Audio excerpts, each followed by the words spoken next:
Fala galera, estamos no 9º episódio do projeto e hoje é dia de começar um livro novo. Espero que vocês tenham gostado do livro sobre otimismo. Apesar de terem sido muitos capítulos sobre, eu achei que era importante começar com ele, pois eu considero uma característica fundamental. E para esse mês o livro que eu escolhi é um tanto quanto polêmico.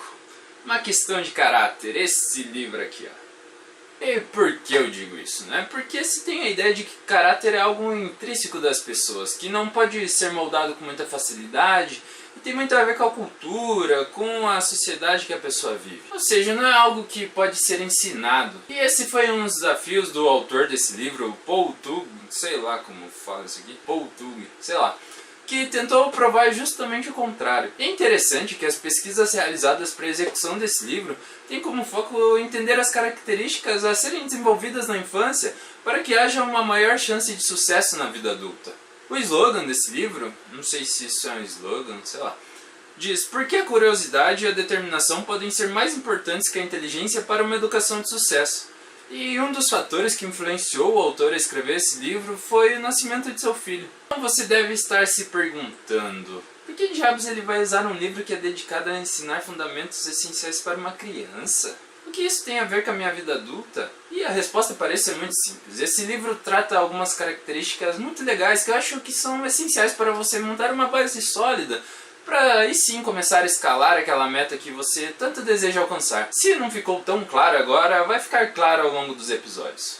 Então bem, vamos ao livro, Durante aquela época, onde o Dr. Seligman estudava aquele negócio de otimismo do livro passado, esse tema de psicologia positiva, muitos outros psicólogos se interessaram pelo tema e começaram a fazer pesquisas na área. Então, depois de algumas colaborações entre o Dr. Seligman e outros pesquisadores, dentro dessa área de caráter, eles conseguiram identificar 24 qualidades que são valorizadas em qualquer sociedade, ou em qualquer tempo, qualquer cultura. Pois se tem muito a ideia de que caráter muda de região para região. Uma coisa que pode ser boa em um lugar não é tão boa em outro.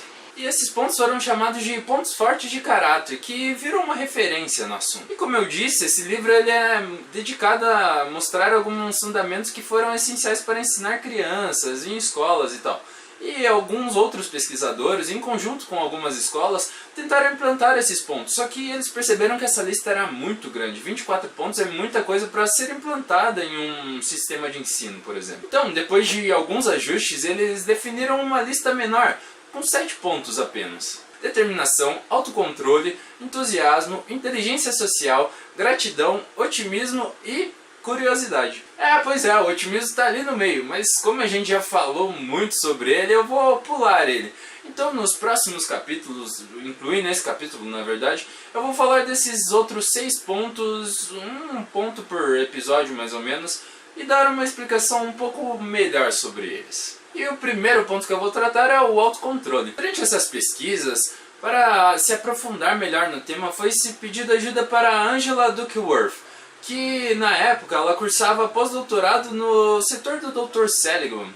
Essa mulher, durante a sua carreira, ela trabalhou em muitas escolas e ela ganhou uma base bem sólida para esse assunto. Até em seu projeto de pós-doutorado, ela escreveu que sua experiência profissional nas escolas possibilitou-a de ter uma visão diferente sobre a reforma escolar, pois o problema nas escolas, principalmente as escolas de baixa renda, não estava simplesmente apenas nas escolas em si, nos professores, mas também nos alunos. Isso porque aprender é algo difícil. Pode ser sim muito divertido e gratificante, mas também às vezes pode ser algo exaustivo e até mesmo desanimador. Então, durante seu primeiro ano de pós-doutorado, ela estudou bastante sobre o tema de autodisciplina, submetendo diversos alunos a variados testes, como o teste de marshmallow, que é um teste muito conhecido, onde as crianças têm direito a comer um marshmallow após 30 segundos de espera, ou se elas esperarem 15 minutos, elas ganham 2 marshmallows.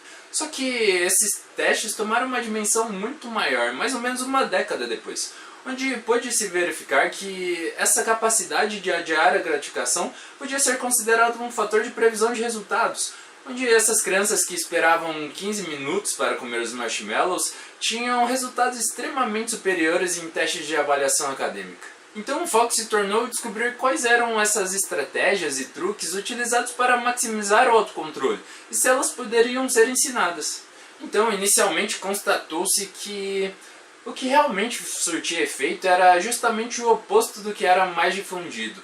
Ao invés de focar nos 2 marshmallows, que seria a recompensa, esconder os marshmallows para que as crianças não as vissem e tirassem isso da cabeça. Só que quando tentaram adaptar essas descobertas para um âmbito escolar, as coisas não saíram muito como esperado. Essas técnicas funcionam muito bem quando se sabe o que quer, mas metas de longo prazo são menos tangíveis e atraentes. E aí estava um grande problema: como ajudar as pessoas a alcançarem as suas metas? Nesse ponto é interessante dividir essa mecânica de desempenho em 2 divisões distintas: motivação e volição. Ambas são necessárias para alcançar os objetivos de longo prazo, mas nenhuma é suficiente por si só. Por exemplo, você pode estar extremamente motivado para perder peso, mas se não tiver a volição, que é aquela força de vontade, o autocontrole para parar de comer merda o tempo todo e se exercitar regularmente, essa motivação não vale de nada. Só que aí nessa época também surgiu uma onda contrária de pensamento em relação ao autocontrole, criando uma treta entre os pesquisadores. De um lado, o Dr. Seligman e outros pesquisadores dessa linhagem de psicologia positiva defendiam que não tinha problema algum em se ter autocontrole demais. Era como se fosse beleza, inteligência ou força. Quanto mais, melhor. Por outro lado, esses outros pesquisadores defendiam que ter autocontrole demais era tão prejudicial como ter autocontrole de menos, alegando que pessoas controladas demais são extremamente limitadas, têm dificuldade de tomar decisões e acabam adiando gratificações e prazeres sem necessidade. Mas e aí, quem que você acha que está certo nessa história? No próximo episódio eu vou falar um pouquinho mais sobre essa característica e algumas noções de motivação. Estar motivado não é tão simples assim, né? Então nos vemos no próximo episódio. Não esqueça de deixar seu like, compartilha com alguém e até a próxima!